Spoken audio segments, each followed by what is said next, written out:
Hi everyone, and welcome back to another video. In this video we're going to be talking about the product rule. So what does the product rule mean? If we have an equation, for example like this, y is equal to two variables of x, so ux and vx. U can be anything and v could be anything. So we've got two variables of x. Just like this example on the left hand side, we've got y is equal to 2x brackets x squared plus 3x. So we've got two separate parts, and it's going to be quite important to differentiate what the parts are. But once we have, what does the differentiation mean?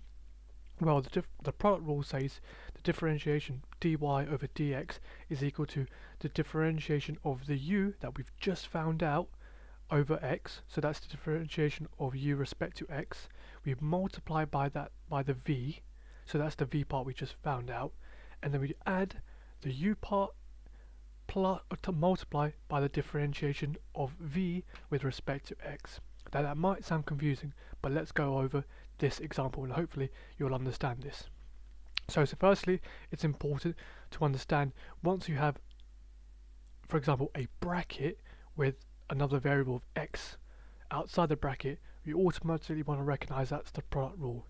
So we always want to split it in between the brackets. So just like here, we want to split it. And we say everything before the bracket can either be u or v, but in this case we're going to say the 2x is equal to u and everything else in the bracket is equal to v. So I want you to write it out just like I am. So if we say let u is equal to 2x, the equation says that we need to differentiate u with respect to x. So that becomes du over dx is equal to 2.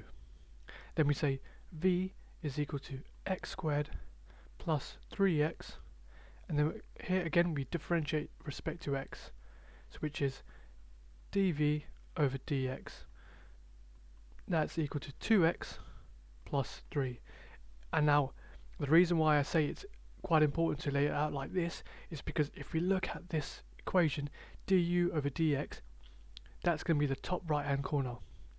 We multiply it by the v, which is the bottom left hand corner, and then we add u, which is the top left hand corner, multiplied by dv over dx, which is the bottom right hand corner. So in a sense what we're doing is we are cross multiplying these two aspects, and then we're going to add each one individually. So what I always like to do is you always start from bottom left to top right. So I would say dy over dx. Now you can do it in any order, but I always start with bottom left to top right, and then I cross over. And that's going to be quite important because most of the equations use this and this method, going bottom left, going top right, and vice versa. Hence why I always say it's quite important, or it's quite useful to lay it out like this. So we've got 2 over x squared plus 3x, and then we're going to plus the cross multiple of the rest, which is 2x over 2x plus 3. So what we can do is expand that through. That equals to 2x squared plus 6x plus 4x squared plus 6x. And then we collate the like terms, so we've got 2x squared and 4x squared, which is 6x squared, plus 6x and another 6x, which is 12x.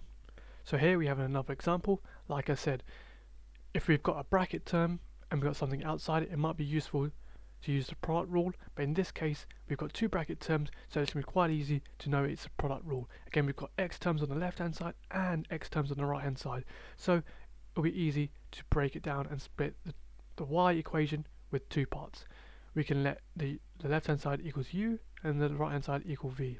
So if we say u is equal to 3x minus 2x squared, the differentiation du over dx is equal to 3 minus 4x, and then v is equal to 5 plus 4x.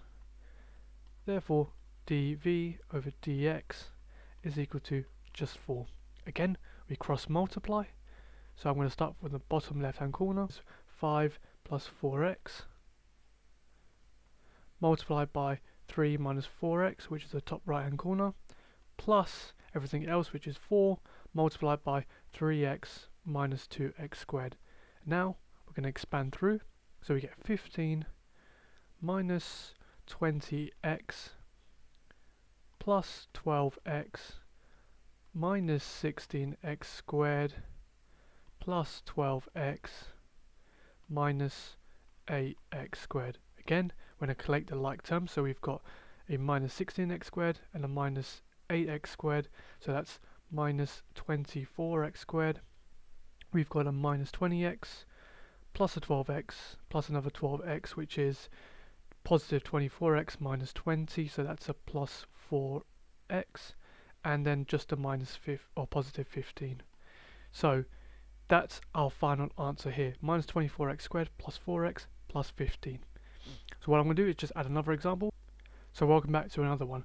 Just like before, what we can do is we recognise there's two x terms, one in the bracket on the left hand side and one on the right hand side, so we automatically know it's a product rule. Again, we can split straight down the middle. We can let everything on the left be u and everything on the right be v. But what we notice in this case, we've got a constant 3 outside the bracket. What we can do is multiply it through to make it fair and consistent, but because there's no x term and it's just a constant, what we can do is just hold everything outside. So what we can say is everything to the left of this line we just blank out and we add towards the end. So what we can do is physically just ignore that 3 right until the end, and we add everything, we multiply everything by 3. So what I'm going to do is just leave it there and say here everything is equal to u, here and everything is equal to v. Likewise, we can expand the 3 through, it'll be the same answer at the end. So we got u is equal to x to the power of 4 minus 1. So then we've got our differentiation, which is du over dx is equal to 4x cubed. V is equal to 5x squared plus 2x. So dv over dx is equal to 10x plus 2. Again, we're going to cross multiply. So dy dx is equal to 5x squared plus 2x, which is the bottom left hand corner, multiplied by top right hand corner, which is 4x cubed, plus multiplied by everything else, which is 10x plus 2 and x to the power of 4 minus 1. And remember, the 3 is outside, so everything must still be multiplied by 3. So let's add that in. Therefore, what we can do is multiply through. What I'm going to do is just hold the 3 outside and focus on the brackets inside. So we've got 5x squared multiplied by 4x cubed, so we've got 20x to the power of 5 plus 8x to the power of 4, and then we've got plus 10x or x to the power of 5, and then minus 10x plus 2x to the power of 4 minus 2.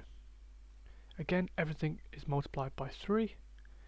So therefore, if you collate the like terms, what do we get? We've got 20x to the power of 5, 10x to the power of 5, that's 30x to the power of 5. We've got 8x to the power of 4 and 2x to the power of 4, so that's 10x to the power of 4. And then we've got a minus 10x minus 2. So that's the final answer right here. Again, we could have expanded through and we would have got the same answer. So hopefully that's made sense. If you've enjoyed the video, please leave it a like, please consider subscribing, and I'll see you guys in the next video. Take care.